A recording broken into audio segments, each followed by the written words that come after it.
For nearly a decade, one man systematically guides thousands of families and students through the process of defrauding the government of over $10 million in financial aid. Finally, he's caught, arrested, and sentenced to 41 months in prison. And yet, many in his community, those he helped commit fraud, see him as a champion of the greater good. During my years of wrongful imprisonment, I lived alongside people guilty of fraud, robbery, and murder. And every one of them felt like they had a good reason. They saw their actions as reactions. And it made me wonder, how do criminals rationalize their crimes? And how does our justice system justify its response? Is it ever appropriate to treat the guilty like the innocent? This is The Truth About True Crime. In 2019, a scandal broke, revealing that dozens of wealthy parents had paid over $25 million to a man named William Rick Singer to help their children cheat on college entrance exams and bribe college officials at top universities. Those indicted in the fraudulent scheme included prominent CEOs, as well as actresses Felicity Huffman and Lori Loughlin. But this wasn't the first time a single man had helped parents commit fraud to get their kids into college. Nearly 20 years earlier, in Los Angeles, Lamar and Brandy Matthews knocked on the door of 51-year-old Episcopal minister Dr. Ozel Clifford Brazil. Lamar explained that his daughter, Brandy, needed Brazil's help in applying to USC. He was worried about the financial toll her college tuition would take on his family. Not to worry. Brazil, founder and director of the Los Angeles Community Outreach Program, knew exactly what boxes Brandy needed to check to not only get accepted to the university of her choice, but to receive federal financial aid as well. Brazil advised Lamar to doctor his W-2s and prepared and submitted a fraudulent FAFSA application for Brandy that strategically omitted her father's income. As a parting gift, he gave them fee waivers so that Brandy could apply to a number of universities without paying the usual application fees. But Lamar and Brandy didn't actually need those waivers, for they were undercover federal agents, and they had just caught Dr. Ozel Clifford Brazil committing fraud on tape. Investigators found that Brazil had instructed students to claim to be orphans or from broken homes. He advised parents to transfer their assets and report lower incomes to the IRS.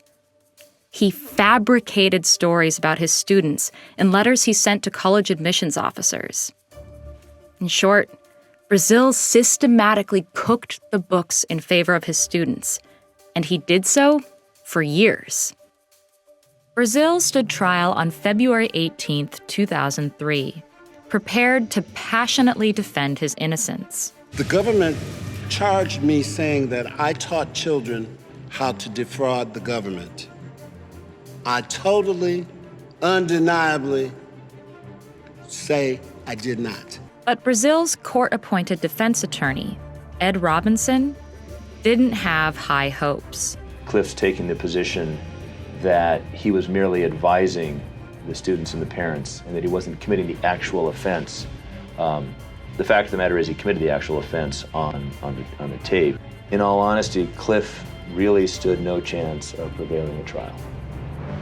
He stood no chance.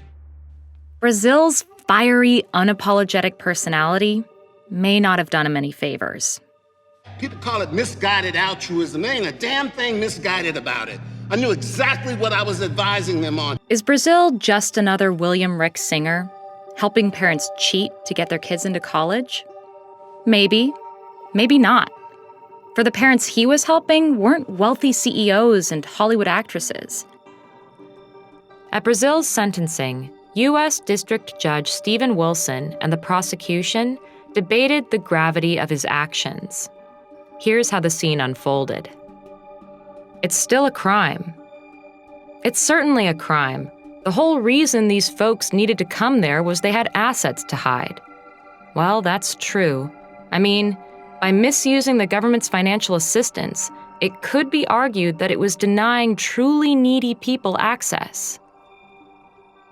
Where is the money coming? The Pell Grant, the FSCOG, things like that, from the taxpayer dollars. So we are the ones who are now putting money into this endless coffer. We are the victims, so it is not a victimless crime. But Brazil's supporters say there's something sinister about the takedown of his operation. He had no defense. How do you now build a case that puts in context, the genesis of the program, the quality of the person, the motivation? He's working in the mostly, African-American and Latino community. Instead of these men and women going to jail, he's sending them to college. I don't get it. I think they just came after him because he was helping so many minorities just be better than what society would like them to be. I do not think they would have come after him as severely if it was white kids. But good God, they don't want minorities to succeed. Brazil came of age during the civil rights movement, and he founded his college prep program shortly after the 1992 Los Angeles riots. He was passionately invested in the self-fulfillment and upward mobility of Black communities, and he believed that depended upon higher education. The catch-22? Even for middle-class American families, the cost of college tuition was prohibitive, and it burdened students, particularly students of color, with a lifetime of debilitating loan debt. A system has a way of prejudging us and making us and denying us access to the things that they have. We don't get it the same way they do. We have to fight for it, we have to scramble for it, and we have to strategize for whatever we get.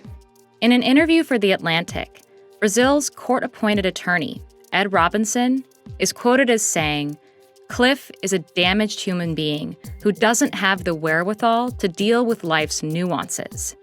His blind spot is that he can't take race out of the equation."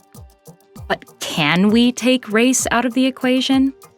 And doesn't the criminal justice system have its own blind spots? The criminal justice system says that I discussed negative things to show you how to cheat. But now has the criminal justice system gone after the tax consultant who showed Joe Blow, who made a bunch of money, how he don't have to pay a whole bunch of taxes, when in fact he should pay more than he's paying? Did they get him? No, they didn't. Brazil was sentenced to 41 months in prison, which he served, disgraced, though no less beloved within his community. Over a decade later, federal officials charged the wealthy parents of the Varsity Blues scandal for bribery and fraud. Felicity Huffman was sentenced to 14 days in prison. That same year, Ozel Clifford Brazil passed away.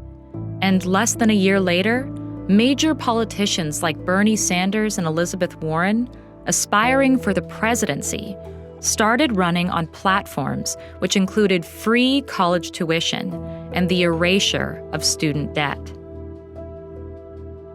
Was Brazil a criminal or a man ahead of his time?